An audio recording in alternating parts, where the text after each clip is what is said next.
Greetings everyone, Rejnols here, and welcome back to another video. Today, we're talking about the RTT I went to last Saturday, that was like 2 days ago, and how I won it, because I did. I brought Custodes, of course, and we'll talk more about my list.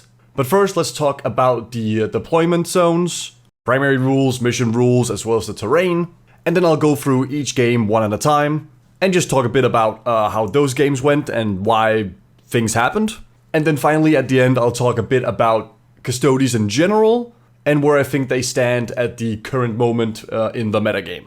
So yeah, it was 3 rounds, which is very normal for an RTT. If you are unaware, RTT stands for Rogue Trader Tournament, and it's like a one-day tournament and doesn't usually include a ton of people.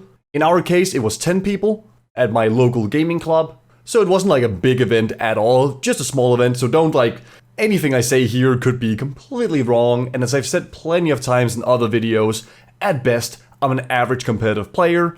I don't care too much about chasing the meta, and the stuff that I brought was probably really good, but honestly, it was kind of just what I had ready. So, in any case, it's not like I got out there and won a GT, or like I'm the new member of Art of War. None of that. But I still think it's worth talking about. So first of all, the terrain layout is, well, it's a terrain layout.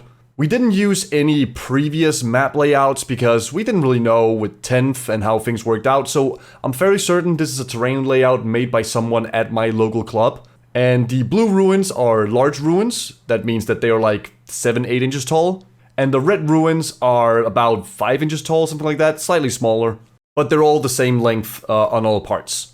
We played with no windows at the ground floor, and because our terrain does not have a second floor, or a first floor I suppose, that meant that you could never shoot through any of the ruins, which obviously is a big help for melee armies, but it seems like that is going to be the standard going into 10th edition. Looks like WTC and many other terrain layout makers, whatever they're called, have decided that the ground floor will have no windows, but there will be an upper floor you can go up to where there will be windows, so you can shoot through that if you want to, but ground floor means no shooting through them, and again, we didn't have a first floor, we just had the ground floor, so there weren't any of that. The green squares are forests, and the round circles with like a grid between them are vents. I know there's no rules for vents per se, so we just played them as being round forests. Which means, you know, cover if you stand wholly within it, and cover if someone's shooting through it and you're on the other side of it. The other circles are just like objective markers for various mission layouts, so don't worry too much about those. But yeah, that's basically the terrain. Obviously, as I said, it's pretty decent for a melee army. Some of you, depending on where in the world you are, might be looking at this and be like, holy shit, this is so much terrain. But in actuality, this is probably considered like a medium to high density when you compare it to WTC layouts. So in all honesty, this is what I would call, medium to high density ruins. I know America loves to play with player-placed terrain, and I also know a lot of tournaments just doesn't have a lot of terrain because they need terrain for like 128 people. So however you look at this, I think this terrain layout is completely fine whether you're a shooting army or a melee army, but I get that some people will be like, yeah, this is just not fair for shooting armies, or this is so OP for melee armies. That's fine. Alright, that's enough about terrain. So, we played 3 rounds. The first round was hammer and anvil deployment. That is the one where you basically just stand, I think it's 10 or 18 inches in, and you just basically just look at each other and you're ready for war from turn 2, more or less. We played with Purge the Foe primary, that is the hold 1, hold more than your opponent, as well as kill 1 or kill more than your opponent for 4 victory points each. So maximum of 16 if you both hold more objectives and you kill more units at the end of the battle round. Then it was the sweep and clear mission rule, which is sticky objectives. Then for game 2, we were playing the search and destroy deployment. Those are the corner deployments with sites of power primary. That's the one where you gain 3 points if you hold an objective, and you gain 6 points if you hold an objective with a character. And the mission rule was supply lines, so on a 4+, if you held your home objective, you gained an extra command point. And game 3 was Crucible of Battle deployment. That's the corner to middle deployment. With Scorch Earth primary, the one where you get 5 points for holding 1 objective and 10 points for holding 2 objectives. And you can burn an objective in No Man's Land for 5 points at the end of the game. And if you burn 1 No Man's Land objective and your opponent's deployment zone objective, you get 15 points at the end of the game. The mission rule was Targets of Opportunity, which meant that if you were playing tactical secondaries, you would draw 3 cards instead of 2.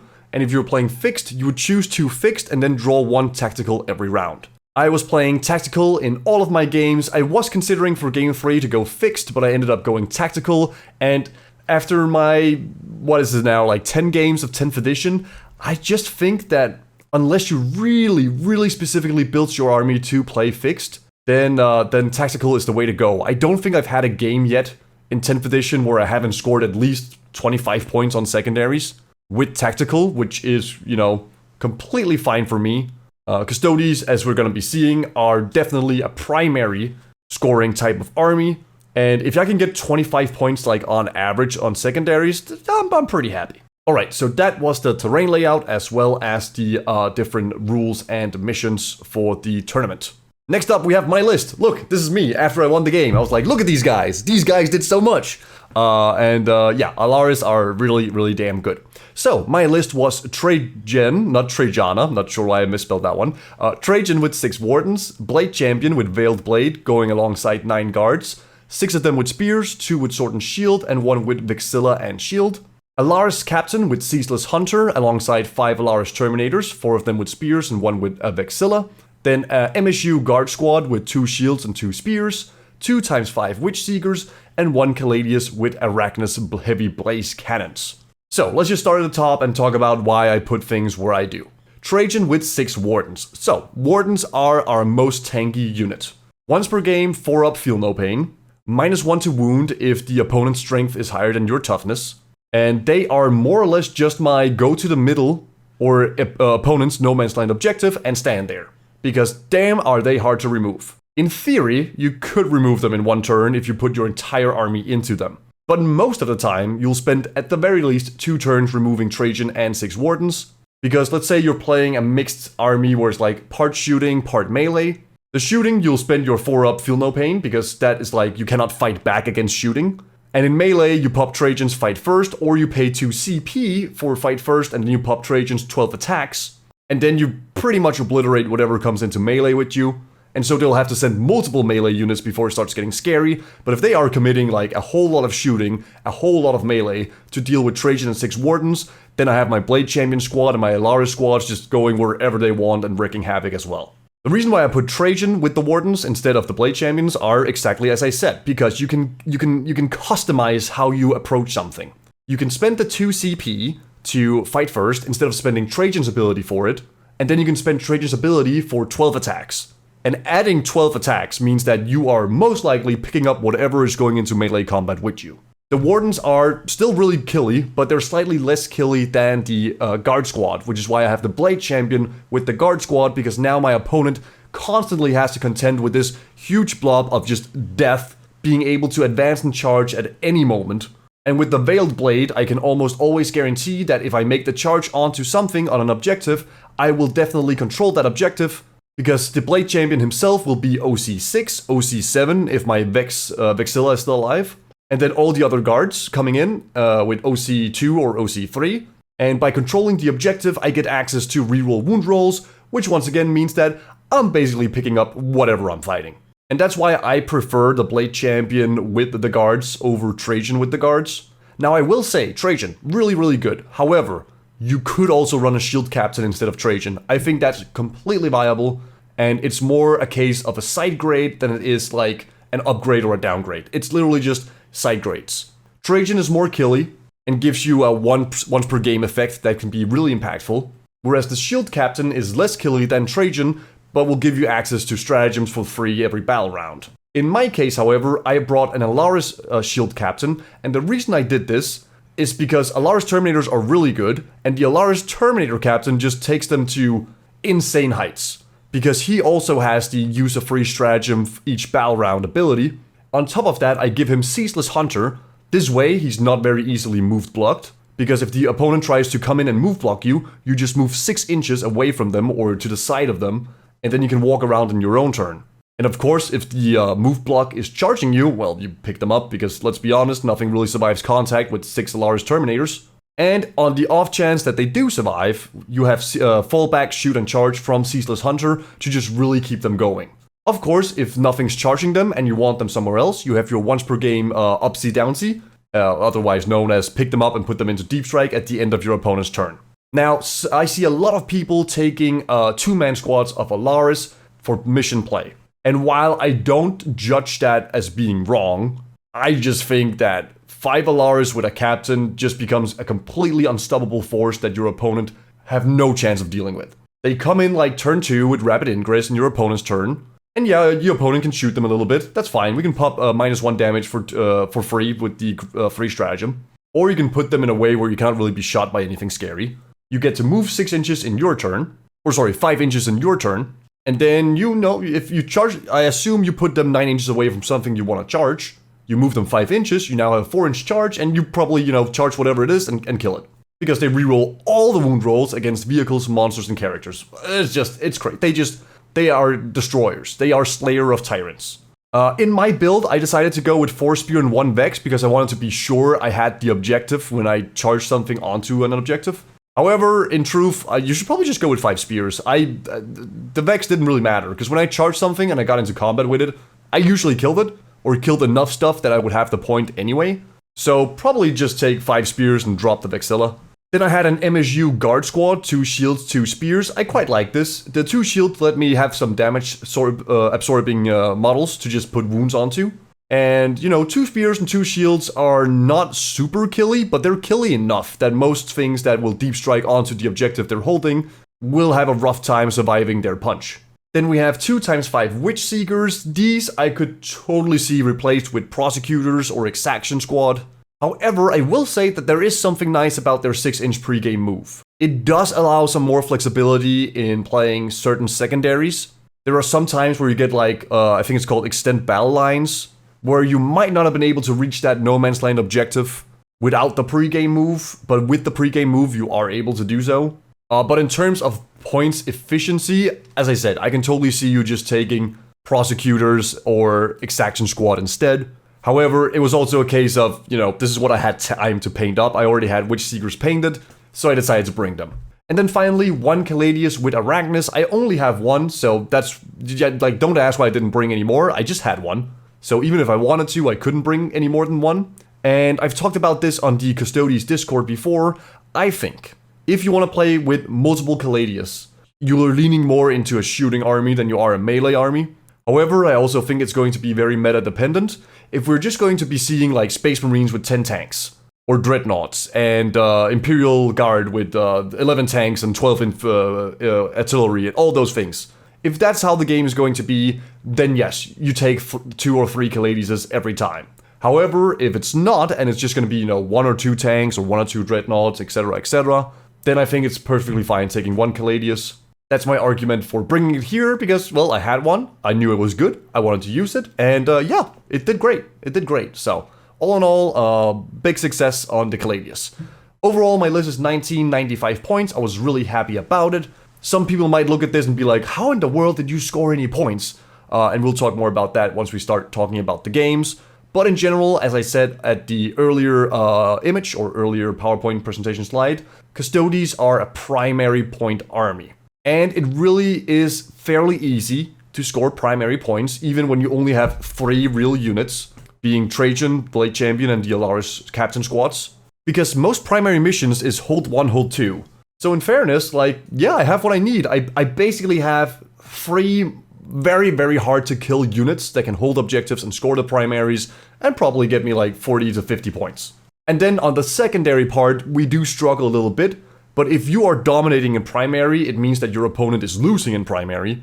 So even if they do score 10 more secondary points than you do, if you still score 20-25 secondary points and then 40 to 50 primaries, you're probably winning. You're probably doing pretty well. Alright, on to our first game, which was against Space Wolves. And this guy brought 10 Desolators, only 10, not 30, which I am grateful for, because I was really scared of Desolators. I was like, oh boy, this is gonna be bad. This is gonna be bad. So, Space Wolves list. He was playing Space Wolves, but he was playing with the Gladius Detachment rules, so combat doctrines. He brought 10 Desolators with an Apothecary, who had Bolter Discipline, 5 Devastators, 3 with Graph Cannon, 1 Last, then 1 Sergeant, Stormfang Gunship with 2 Twin Multi-Meltas, as well as Twin Last Cannons, an Iron Priest, also known as Tech Marine. He had Bjorn with a Hellfrost Cannon, 2x3 Thunder Wolves with Storm Shields and Heirloom Weapons, 6 Blade Guards with the very much dreaded Judiciar, whatever, I still don't remember how to pronounce his name. who had the Honor Vehement enhancement, 5 Infiltrators with Helix Gauntlet, 5 Assault Squad with Jump Packs, and finally a Land Speeder. So yeah, going into the game, I was kind of scared about his Desolators, his Devastators, and his Stormfang gunship. All of those carried guns, which I know from a fact that is the scariest part against Custodes, because, well, spoiler alert, we don't care about melee, because when you come into melee with us, we just fight first and kill you. So the shooting was what scared me, and however, it turned out to be a lot less scary than I thought. So this was my first game against Marines in 10th edition, and my opponent did gate turn 1, which means that he got 1 free volley of shots off from the Desolators, which, could spell disaster. However, we were also playing the kill more primary mission. And for scoring points, it's obviously better to target the Witch Seekers, because all my other stuff is behind buildings, and even if they're behind, not behind buildings, but all my other stuff is like tough enough that there is a good chance that he doesn't kill it with 1 round of Desolator shooting. However, it was pretty damn guaranteed that he would kill a Witch Seeker squad with Desolator shooting, so he just went for that instead. Can't really fault him on that. Also on turn 1, the gunship as well as the Devastators flew out, or rather the gunship flew out and the Devastators jumped out of the ship to shoot at my Caladius. The grav cannons weren't in range to shoot at it, so it was just the gunship as well as the 1 last cannon from the Devastator squad. They all shot at my Caladius, and in the end, I think I took like 7 or 8 points of damage on my Caladius. However, it was still alive, and that's all I needed. So that was kind of pretty much the end of his turn 1. He also scored area denial because, well, it's his turn 1. I can't really be in the middle, as well as deploy teleport homers. He did that with the assault jump pack squad, I believe. Over to my turn 1, I basically just advanced everything up the board, staging them behind walls and ruins to get ready for a charge. My Caladius went out to shoot at his gunship and managed to take it down, so I didn't have to worry about that for the rest of the game. And that was pretty much the end of my turn 1. I do think I charged the Assault Pack Marines on the middle to get Overwhelming Force for 3 points, so I couldn't do Deploy Teleport Homers. But that's fine with me. I scored 3 points and I took back the middle objective. We both killed 1 unit, so we both got 4 points on the kill primary. Over to his turn 2, he was still, also just pushing up the board. On one flank, he had the Blade Guards with the Judicar, and on the other flank, he had the 2x3 Wolves. I forget they're Storm Wolves. And, let me just adjust my camera here a little bit so you can see the scores a bit better. But yeah, one flank had the Blade Guards and the other flank had the Wolfie Boys. And, I just ignored the flank with the Judiciar, or Judicar, and the Blade Guard squad ignored me, because whoever charged each other first would just kind of, take damage. If he charges me, I pop fight first. If I charge him, well, he has fight first from the Judicar. So while his scary melee unit was scary, it's just not scary against Custodes as long as you don't charge it. So I pretty much just let those guys hold one objective for the entire game.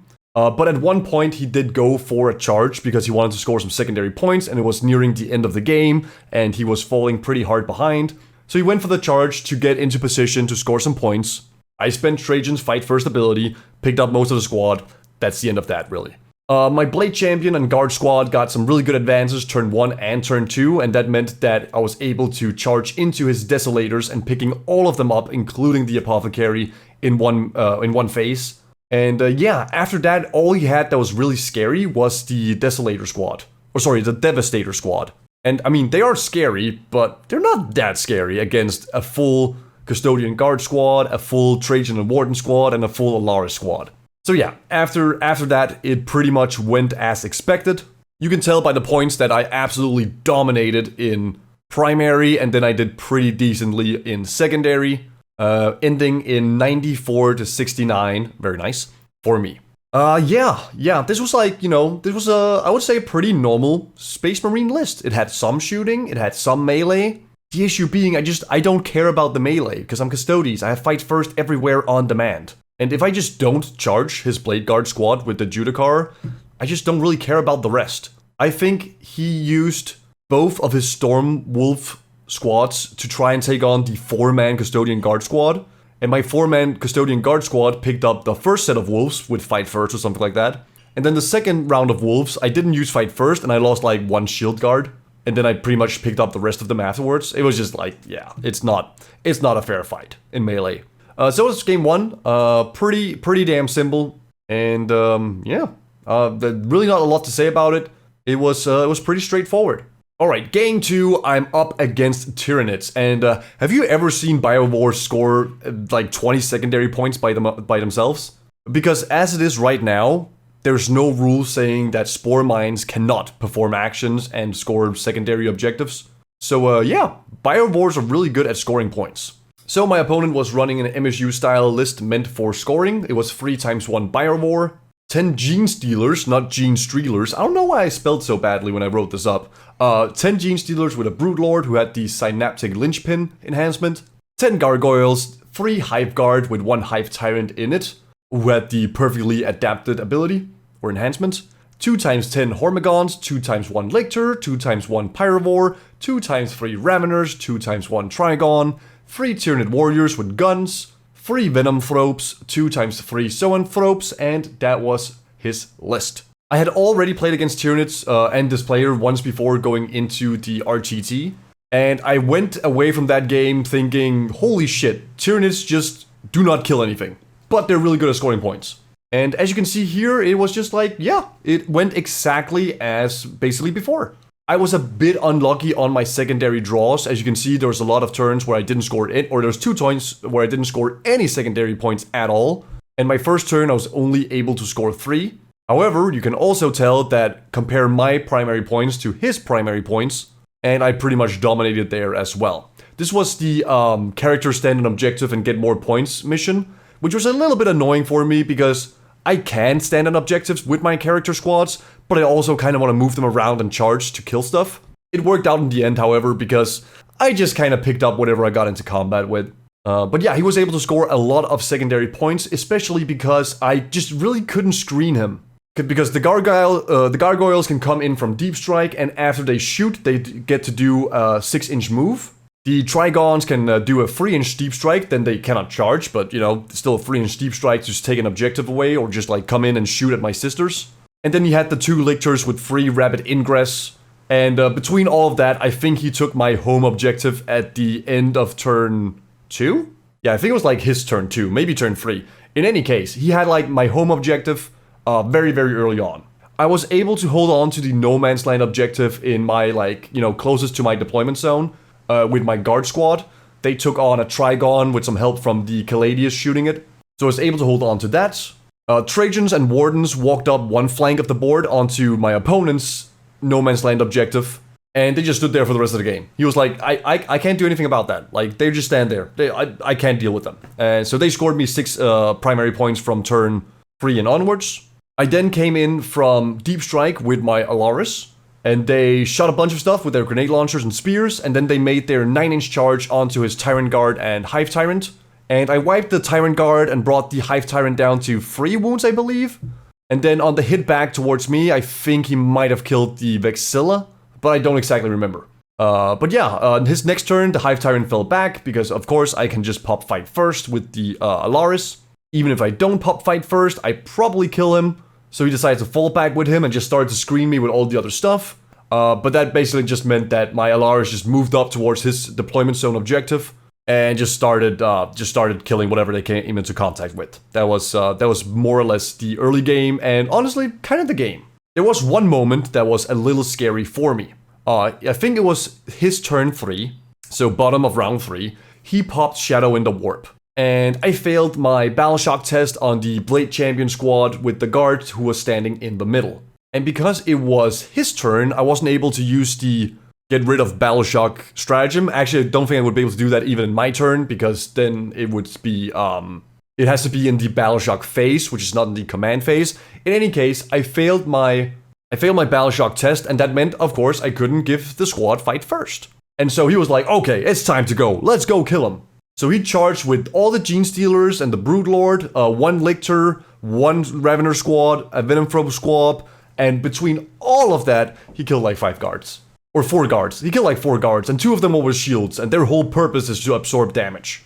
And yeah, on the clapback, it was a bit awkward because I had stringed out my guards a little bit, and because, you know, you have to base if you can, that meant my Custodes was a bit limited in what they could be fighting with all these units basing them all around them. So I ended up picking most of his Gene Stealer squad up, I think all of his Raveners or the Zoanthropes, one of the other. And yeah, after that, the game was basically over because he had so many units committed in the middle. I had my Alaris in his deployment zone, just, you know, wrecking havoc. And he did have my deployment zone objective, but in theory, he had one objective for the rest of the game. And this was the end of turn 3, as far as I remember. So yeah, he basically just didn't get any more primary points after that. Well, he got 6.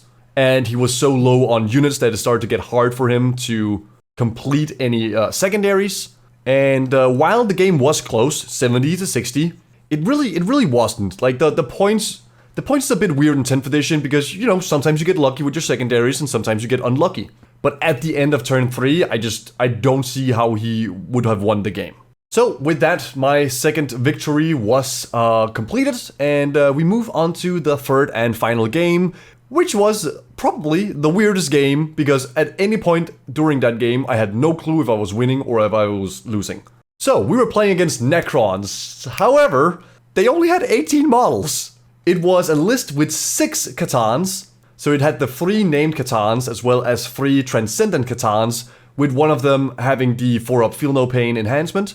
He then had 2 Hexmark Destroyers because they can shoot back when something within 3 inches of them gets shot, I think. And then some Immortals and some Canoptic Scarab Swarms to hold objectives and score some points here and there. Yeah, this was a weird list. It wasn't a bad list at all. As you can see, I took the win. But again, as I write here, what the fuck was this game? At any point during the game, I literally had no clue if I was winning or losing. It was like a Transcendent Catan would charge me, and I was like, okay, I'm gonna fight first, but am I killing it? Am I doing 2 damage? Am I doing 5 damage? I don't fucking know, because we both just rolled 4-ups all the time. It was just like, okay, yeah, this is a 4-up, yep, this is a 4-up, okay, a 4-up, a 4-up, a 4-up, a 4-up, a 4-up. Oh, would you look at that, I need to make a 4-up. So it was just a battle of 4-ups in many ways. So the Necrons took turn 1, and he decided to play with fixed secondaries. But the mission rule was that he would draw 1 tactical objective every turn, whereas I was playing tactical, so I was just drawing 3 every turn. Also, don't mind the layout on the app thing over here. We started talking it out at the end of turn 4, I believe, and there was a bit of like confusing between hitting buttons and making things finished. Everything's legal, no one's cheating, so if there's anything that looks wrong, just don't worry about it. Right, in any case, I was a bit surprised that he decided to go fixed. However, his logic was fine, you know? His list was basically 6 Catans and a few support characters here and there. It would be very hard for him to score secondary points without having to sacrifice his Catans fighting and shooting to do so. So going with Engage and Storm Hostile Objective was probably fine. Maybe something else than Storm Hostile Objective would have been better, because Custodes aren't exactly the easiest thing to steal objectives from, when all you really have are OC4 Catan. Engage on all fronts, I mean, yeah, he scored 8 points on it. Could have probably gotten 10 with a little bit of more positioning, but I don't think any of the choices he made were super bad. Yeah, so that was his reasoning for going with fixed instead of tactical. Also in turn 1, he did the teleport shenanigans with 2 of his Transcendent Catan, just going straight for my No Man's Land objective, or, you know, the No Man's Land objective closest to my deployment zone. And the other one he teleported over to his own No Man's Land objective. And between their shooting, they picked up 1 Witchseeker squad and most of the MSU Guard squad, which was, you know, that was to be expected. They get like 8 shots at strength, 8 AP2, damage D3, so it's pretty good at shooting Custodes. In my turn 1, I staged Trajan and Wardens to go ahead and deal with the 2 Catans that was now approaching my No Man's Land objective. One thing to keep in mind is that after they do the teleport thing, the Transcendent Catan, they are not able to charge, so they weren't on my objective yet. And I didn't want to give them an easy charge onto Trajan and the Wardens, so I decided to just stage them a bit away from the objective and then let him charge the MSU squad and kill those guys. Then the Caladius shot at one of the Transcendent Catan, and it did like 8 damage. It did great. It did amazing. And then he halved the damage because, you know, that's what Catans do. So I did 4 damage with my Caladius to 1 Catan, which is, you know, that's fine. That's okay. Meanwhile, my Blade Champion and the Guard squad he was in just went up the flank towards his third Transcendent Catan that was in the No Man's Land objective near his own deployment zone. They got a good advance turn 1, and then I made the charge turn 2. In turn 2, I also rapid ingressed my Terminators or in his turn 2, I rapid ingressed my Terminators, and between the Guard Squad, the Blade Champion, and the Alaris, all making their charge into the Transcendent Catan, picked it up, no problem. The reason why I went for such a heavy investment in killing it was because he did the action to start burning the objective, because he knew I was coming for it. And in the rules, it doesn't say anything about you having to control the objective after you start the action. You just have to be alive and on the objective. So I was just like, well, I need the Alaris to come down over here anyway and start heading towards his deployment zone objective. So I might as well commit them now, make sure I kill this guy, and he doesn't burn the objective, because that would have made me score less primaries. Also, on his turn 2, I was lucky enough that my Caladius barely survived the 2 Catans charging into it. I think it had like 3 wounds left. However, I think that honestly might have been a game-changing moment, because him having to use his Catans, either shooting or melee in turn 3 to pick up the Caladius Grav Tank, just meant that everything else had, one more turn before they had to start worrying about the Catans teleporting and trying to fight them. So that was very, very nice. Also my turn 2, I charged Trajan and the Wardens into Deceiver, Nightbringer? I forget which one of it was, and got it down to like 4 wounds. And then in his turn 3, I used Fight First to pick it up before he got to fight me. Right, yes, so I made 2 slides because there was a lot of stuff going on in this game, a lot of stuff to talk about. Trajan and Wardens, they did a good job holding back the true Transcendent Catans, as well as the Deceiver and the Nightbringer, and I was able to pick up the Nightbringer before they died. One thing I'm a bit unsure about now, is that Trajan ignores all modifiers. And on the Transcendent Catan, it says, half the damage characteristic. And Trajan says, ignore characteristic modifiers. So in my head, he ignores that. However, there's also been a few Reddit posts recently saying it may or may not ignore those things. In any case, it didn't matter, because guess what? I fucking forgot about it, okay? It was game 3, I was hungover from the day before because I was drinking beers with my friends. And I just completely forgot about Trajan's ability to ignore characteristic modifiers. So even if I should have ignored halving the damage, I forgot. But in GW, it would be very nice if we could get an FAQ on that, and whether or not Trajan and other units with that ability ignore -1 damage and half damage and -1 AP and all those things. Right, at the end of his turn 3, I used my Upsy Downsy ability on my Alaris Terminators to put them into Deep Strike and get them within 9 inches of his Void Dragon that was holding his home objective alongside the Immortals. So I picked them up in his turn 3, and then in my turn 3 they came down, and then put all their shooting into the Immortals and killed all of them, and then with a CP reroll I made the 9-inch charge into the Void Dragon, and I barely missed out on killing it, but he couldn't really fall back, because if he's falling back with his Void Dragon, he doesn't get to shoot or he doesn't get to charge, and then he loses his home objective anyway. So he decided to stay in combat, do a little bit of shooting. I think he killed the Vexilla Alaris again. But I was fighting first, because obviously it was his turn and he didn't charge me. So I fought first, and then we killed the Void Dragon, and then we had his home objective. And then in my turn... No, wait, I think this is wrong. I think so. Turn 2, charge the Alaris. End of his turn 3, I Upsy Downsy. Then... I forget what it was. In any case... Oh no, it was correct. In his turn 4, they killed the Void Dragon, and then in my turn 4, they started burning the home objective for 10 points. And that basically concluded the game. At my turn 4, we just started talking it out, because basically all of my units was in his half of the board, and all of his units was in my half of the board. So there really wasn't going to be more combat, it was just about drawing secondaries and scoring points. He was unable to reach my home objective until turn 5, and the way the mission cards read, you have to start the action in one turn, and it's completed at the start of your next turn. But it doesn't say anything about or when the game ends.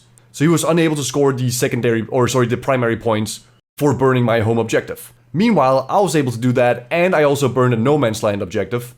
So I got a big 15 points on top of holding 2 objectives at the end of turn 5 for 25 points. And yeah, secondary wise, I didn't do a whole lot. I got some points early on, and then at the end I didn't really get any points. He didn't score a lot of points on his fixed secondaries, but he did score decently on a lot of the secondaries he was drawing because of the mission rule. In the end though, a 78-65 victory for the Custodes against this absolute nightmare of a Necrons list. And to round off this video, let's talk just a little bit about Custodes. I think they are borderline broken against non-shooting armies. First of all, let's just talk about MVP units. It was the Alaris Terminators with the Alaris Captain. They would always rapid ingress or come in turn 2.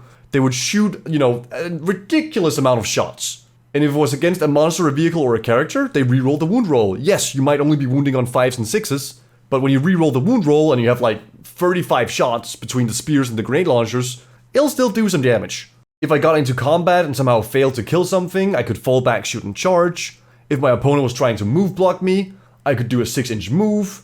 If they didn't try to charge me, I could pick them up and put them back down. And just to make clear, I could pick them up at the end of my opponent's turn and put them back down in my turn. And Martial Kata with lethal hits if you're against something tough, and then rerolling all the wounds against monsters, vehicles, and characters. They are just like, they're an unstoppable force and an immovable object all at the same time.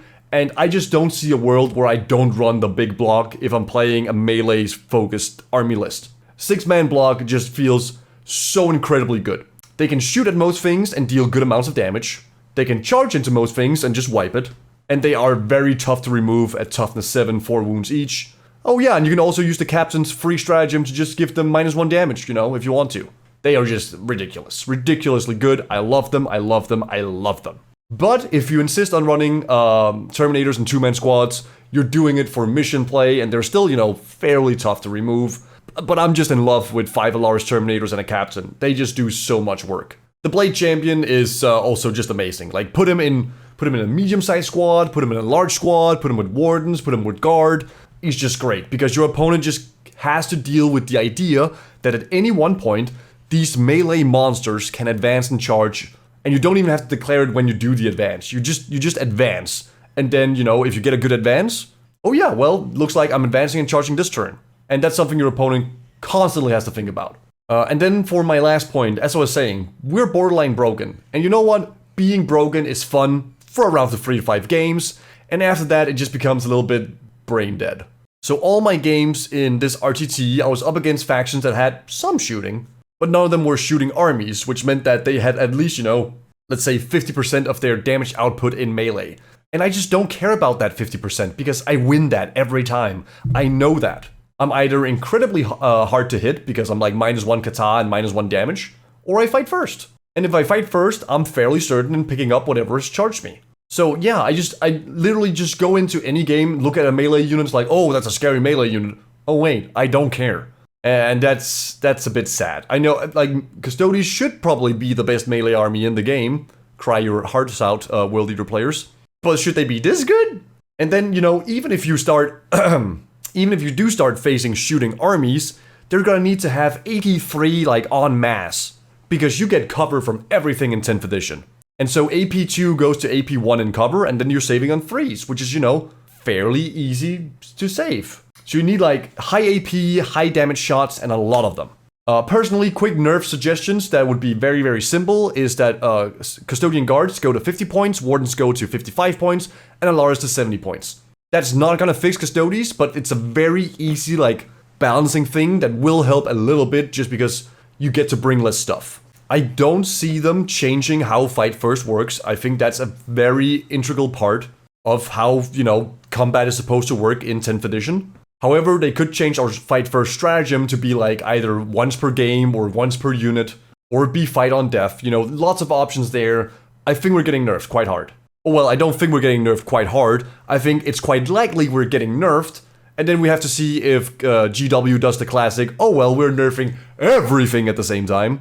Or they're reasonable and be like, we nerfed this first, and if it's still good, then we're nerfing something else as well. But yeah, I think Custodes are absolutely bonkers. I am yet to play against Eldar and Imperial Knights, but I think Custodes are up there. They might lose to Eldar and Imperial Knights, but I think they have, like, very, very good chance of just destroying whatever else they're facing. And that is the end of my RTT summary review talking about Custodes. I hope you enjoyed it. I hope it was somewhat useful. I went through it fairly quickly because I didn't want this video to be, longer than it already is going to be. So if you have any questions about any of the lists I was playing against, or any questions about my list, or just Custodes in general, be sure to just write a comment below. You're also very welcome to join my Discord.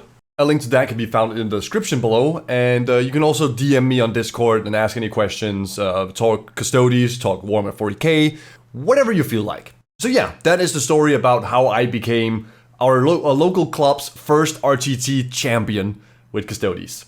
Thank you so much for watching, and until I see you again, I hope you have a wonderful time.